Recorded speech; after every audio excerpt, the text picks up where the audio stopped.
Commotion in the Ocean by Giles Andrier and David Wojtowicz. Commotion in the Ocean. There's a curious commotion at the bottom of the ocean. I think we ought to go take a look. You'll find every sort of creature that lives beneath the sea swimming through the pages of this book.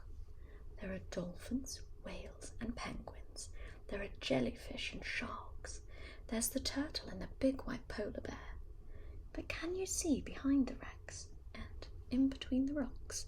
Let's see if we can find who's hiding there. Crab. The crab likes walking sideways, and I think the reason why is to make himself look sneaky and pretend that he's a spy. Turtles. We crawl up on the beach from the water to bury our eggs on dry land. We lay a whole batch, and then, when they hatch, they scamper about in the sand. Pitter-patter, pitter-patter, pitter-patter, pitter-patter, pitter-patter, pitter-patter, pitter-patter, pitter-patter. Dolphins. The wonderful thing about dolphins is hearing them try to speak, but it's not "how do you do" like I'd say to you. It's more of a click, whistle, squeak. Squeak, squeak, click, click, whistle, whistle. Angelfish. Hello, I'm the angelfish, darling, the prettiest thing in the sea. What a shame there are no other creatures as gorgeous and lovely as me. Jellyfish. The jellyfish just loves to jiggle, which the other fish think is quite dumb. She knows that it's not all that useful, but jiggling's very good fun. Jiggle, jiggle, jiggle, jiggle. Shark. I swim with a grin up to greet you. See how my jaws open wide. Why don't you come a bit closer, please? Take a good look inside. Swordfish. I love to chase after small fishes. It stops me from getting too bored. And then, when I start to feel hungry, I skewer a few on my sword. Octopus. Having 8 arms can be useful. You may think it looks a bit funny, but it helps me to hold all my children and tickle each one on the tummy. Tickle, tickle. At the bottom of the ocean, the stingray flaps his wings, but don't you get too close to him. His tail really stings. Lobster. Never shake hands with a lobster. It isn't a wise thing to do. With a clippity-clap and a snippity-snap, he would snip all your fingers in two. Deep sea. Miles below the surface, where the water's dark and deep, live the most amazing creatures that you could ever meet. There are fish of all descriptions, of every shape and size. Some have giant pointy teeth and great big bulbous eyes. Some of them can walk around and balance on their fins, but the strangest fish of all have glowing whiskers on their chins. Blue whale. There's no other beast on the planet as big as the giant blue whale.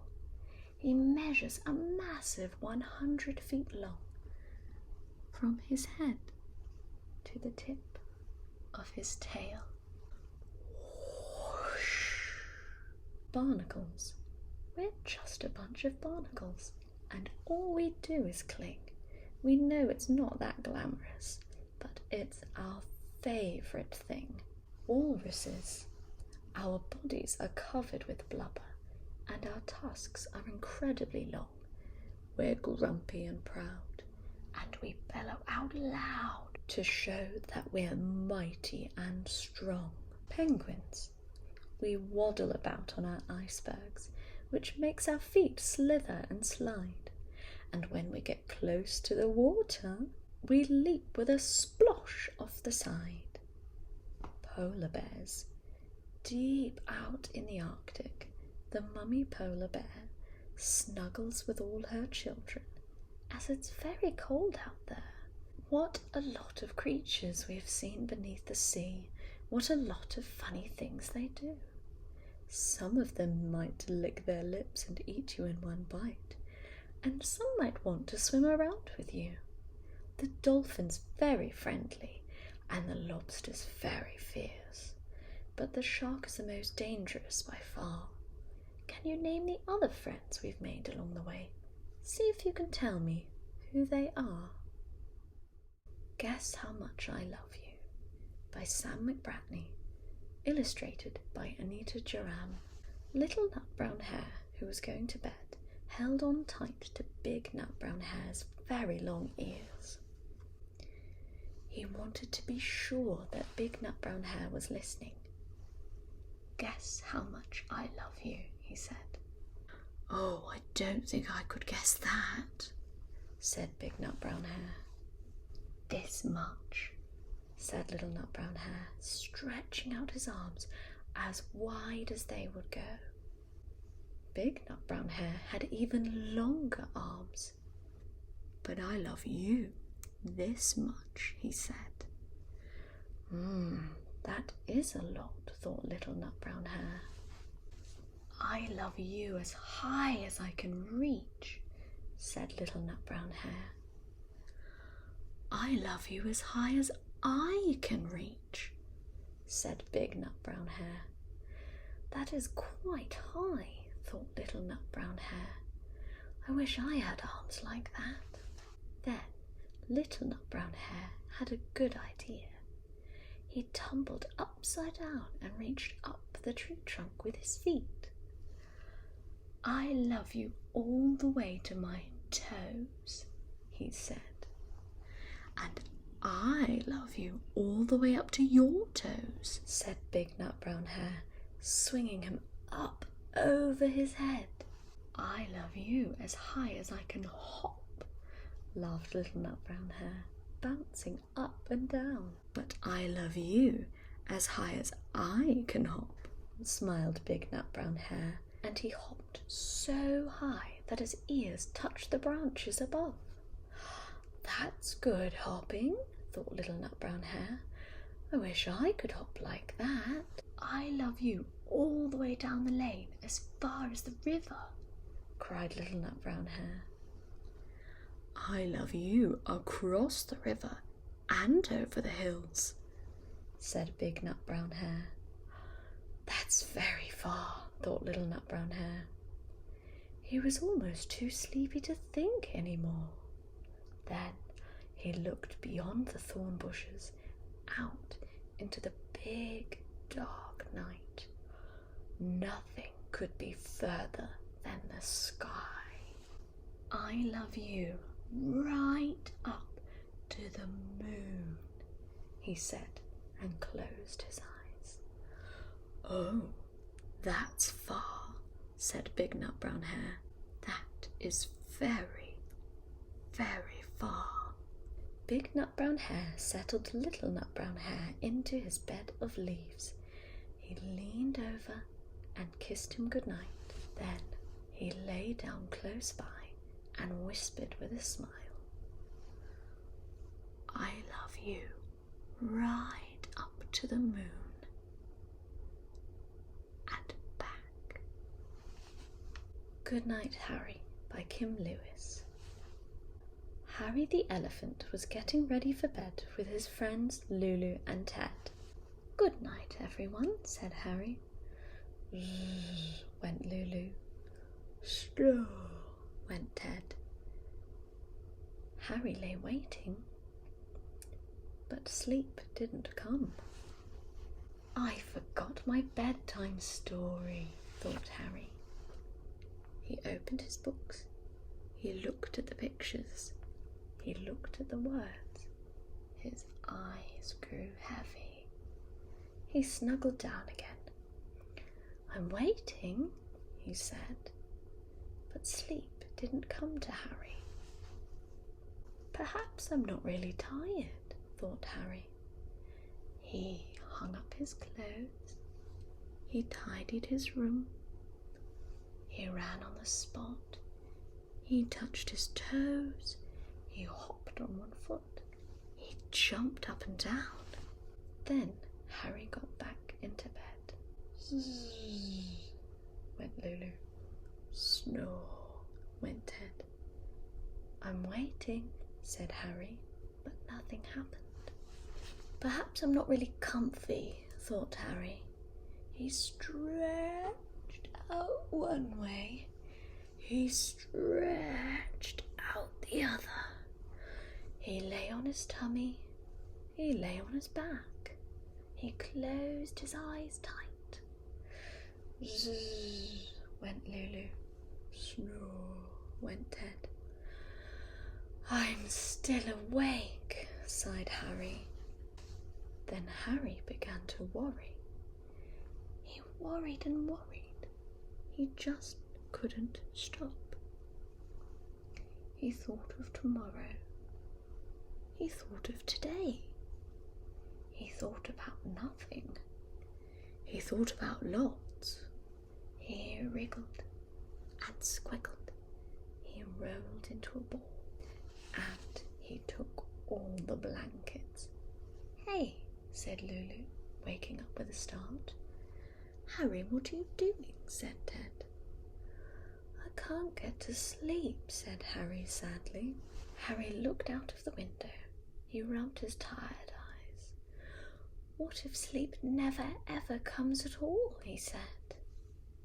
Never mind, Harry. We're here, said Ted. The three little friends sat close together. They looked at the world outside. Lulu sang a song to the moon.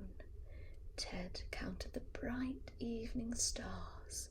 They heard an owl hoot. Petals fell in the breeze. They felt the dew of night. Harry snuggled up with Lulu and Ted.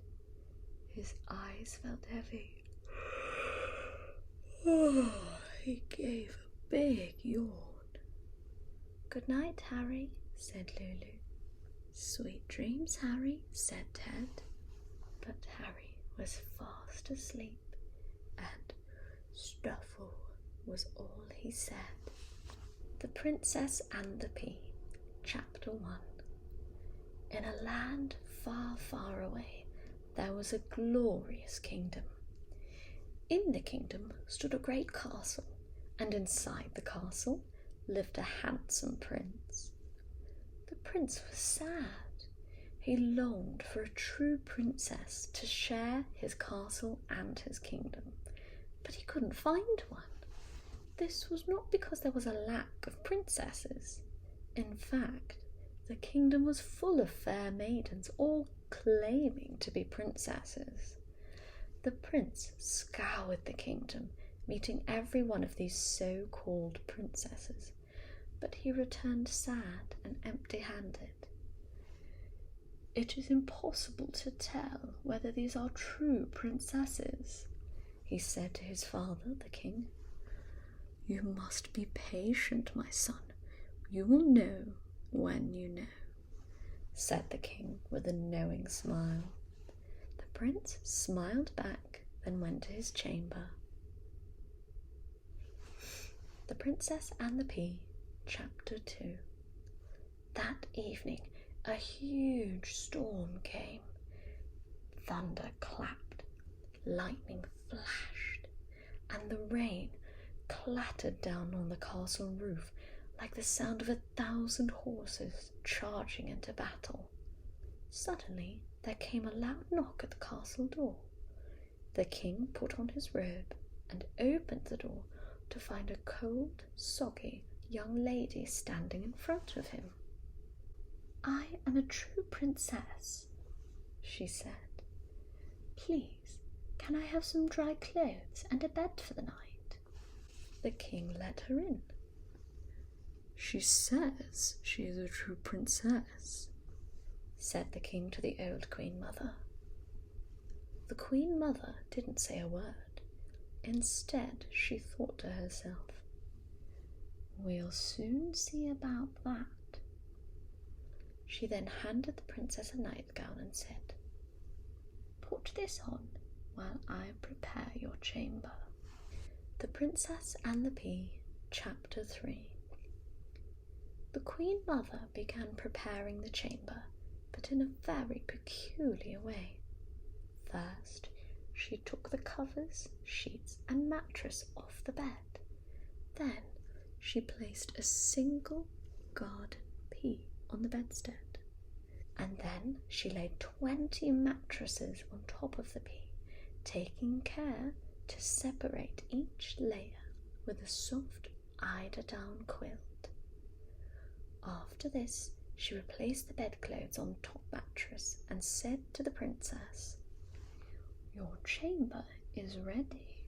The bed was now so high off the ground that the princess needed to climb a ladder to get into the bed.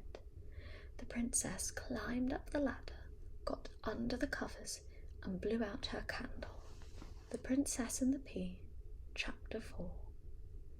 At breakfast the next morning, the Queen Mother turned to the princess and asked, "My dear princess, how did you sleep?"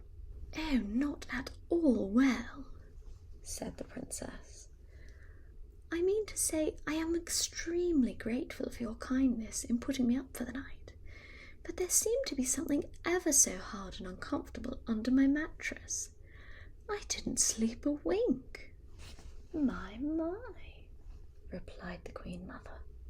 "Is that so?"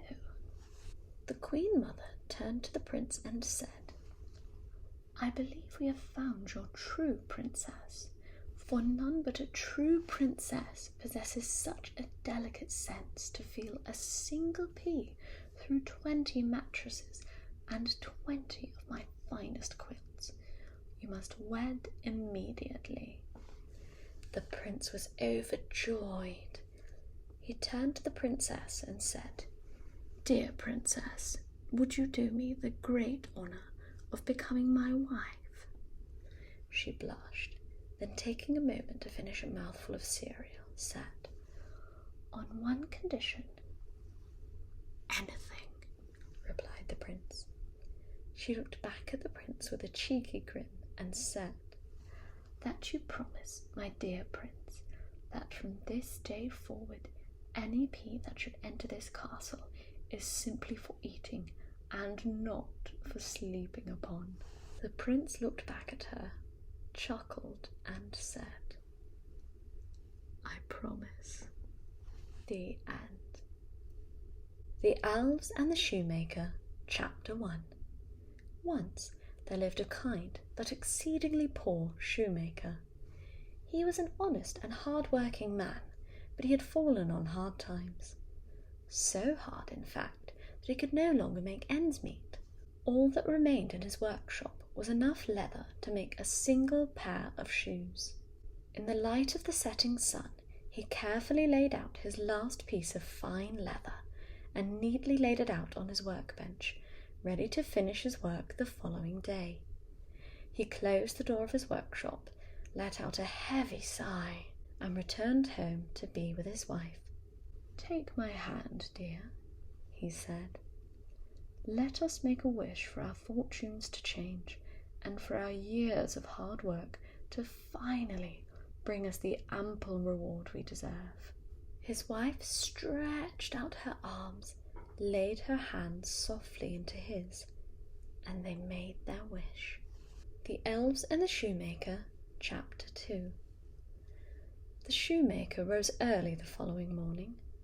As usual, he ate his breakfast, brushed his teeth, gave his wife a kiss on the cheek, and made his way to the workshop. He was expecting to find his workbench just as he had left it, with his carefully prepared leather ready to be made into a pair of his finest shoes. But that is not what he found. To his astonishment, upon the workbench shone a fully stitched, expertly crafted, shining pair of the finest shoes your eyes could behold. They were perfect, immaculately finished to a standard that he himself would have been proud to put his name to. He stood there for a moment, utterly dumbfounded. "I don't believe it," he thought to himself. Suddenly there came a loud rap at the workshop door. A well-dressed man entered and said, "Good morning, kind sir. I was passing, and that pair of fine shoes on your workbench caught my eye. Could I please try them on?" "Why, yes, of course," said the shoemaker. The man knelt down and tried on the shoes. "Just as I suspected," said the man. "A perfect fit. I'll take them." What happened next shocked the shoemaker, perhaps even more than the appearance of the shoes. The man asked the shoemaker for the price of the shoes. The shoemaker told him, and this was the man's reply. "Nonsense!" cried the man. The shoemaker looked disappointed. "I mean to say," the man continued, "that the quality and workmanship is plain to see, and I will not pay a penny less than double what you ask." The shoemaker thanked the man dearly for his generosity. The man smiled, doffed his hat, and strode out the door wearing his new and very shiny shoes. The Elves and the Shoemaker, Chapter 3. With the money that he had received from selling the shoes, the shoemaker went out and purchased more leather. This time he had enough leather to make 2 pairs of shoes. In the light of the setting sun, he carefully cut out his 2 pieces of fine leather and neatly laid them on his workbench, ready to finish the following day. The next day arrived. To his astonishment, the same thing had happened again, but this time there was not 1 pair of shoes on his workbench. There were 2, and as before, the quality of the workmanship was so exquisite that 2 well-dressed men came into his workshop and paid twice the asking price. This continued day after day. With the takings from the day, the shoemaker would buy enough leather to prepare twice the number of shoes for the following day, and every morning the shoes would be immaculately prepared, polished, and stacked on his workbench, ready to be sold. 4 pairs, 8 pairs, 16 pairs, 32 pairs. This pattern carried on for weeks, until the shoemaker was selling many thousands of pairs of shoes every single day, each as expertly crafted as the last. The shoemaker and his wife were no longer poor. In fact, they had become quite rich from selling so many shoes. One night, the shoemaker turned to his wife. "Dear wife," he said, "I feel so blessed for our wonderful fortune of late, and I long to know the secret behind this shoemaking magic, so we can show our deepest thanks." "Perhaps we should stay up tonight," replied his wife. "We can creep down to the workshop by candlelight." The shoemaker agreed. That very night, as the clock struck midnight, they each lit a candle, silently made their way to the workshop, and peered in through a slightly open window. What they saw was so magical, it instantly took their breath away. The Elves and the Shoemaker, Chapter 4. An army of beautiful elves filled the workshop. Each elf was no more than 6 inches tall and sat upon a tiny wooden stool, working furiously. 1 elf per shoe. They rapped and tapped and hammered and stitched at such a rapid pace you could barely see their little arms at all. 1 elf stood out. She was not hammering, nor stitching. Instead, she was at the front of the workshop, facing the other elves, like the conductor of a miniature orchestra. She wore a tall, pointed hat with the words Grand High Elf neatly embroidered on the front. Suddenly, the candle slipped from the shoemaker's grasp and landed with a thud upon the stone floor. Hearing this, all the elves froze in terror. A moment passed. Then the Grand High Elf cried, everybody run! And that was it. The scene that ensued was nothing short of pandemonium. The elves scattered in a frenzied attempt to flee the workshop as fast as they could. "Please wait," cried the shoemaker. "We are here to say thank you," said his wife, "for all of your amazing hard work and kindness. And we would like to show our appreciation by doing something kind in return." As the panic subsided, all elves fell on the Grand High Elf. She stepped forward and said, "We are hungry, and the clothes upon our back are threadbare. Would you be so kind as to feed us and replace our clothes? We would be forever in your debt." The shoemaker lay on the ground, his face now level with the Grand High Elf. He smiled at her and said gently, "Of course, Your Highness, we will gladly give you all the food and clothes you desire. And please forgive me, but I've noticed that your feet are bare. I'd like to make you each a pair of my finest shoes." She smiled back. "That would be wonderful," she replied. From that day forward, the elves, the shoemaker, and his wife became the very best of friends. They worked hard and went on to live a happy, prosperous, full life together. The end. The Paper Dolls by Julia Donaldson and Rebecca Cobb. There once was a girl who had tiger slippers, and a ceiling with stars on it, and a butterfly hair slide which she kept losing, and 2 goldfish, and a nice mother who helped her to make paper dolls.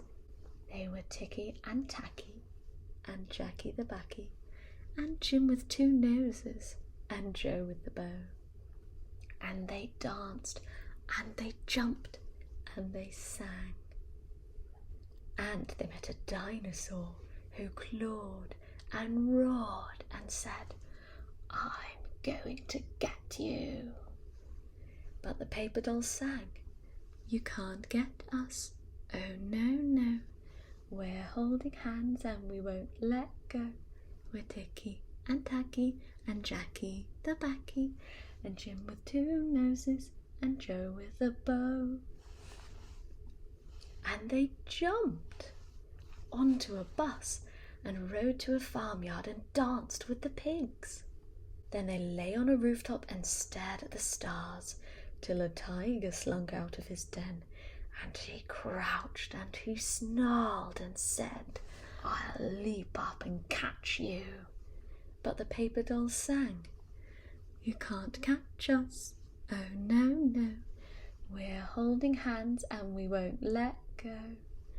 We're Ticky and Tacky and Jackie the Backy, and Jim with 2 noses and Joe with the bow." And they floated down the stairs, and they danced round the honey pot and kicked crumbs and explored an island, till a fierce crocodile grinned his grin and gnashed his teeth and said, "I'm coming to crunch you." But the paper dolls laughed and sang, "You can't crunch us, oh no, no. We're holding hands and we won't let go. We're Ticky and Tacky and Jackie the Backy, Jim with 2 noses and Joe with the bow." And they hopped into the garden, and they sniffed the flowers and chatted to a ladybird, and lay down in a forest of grass.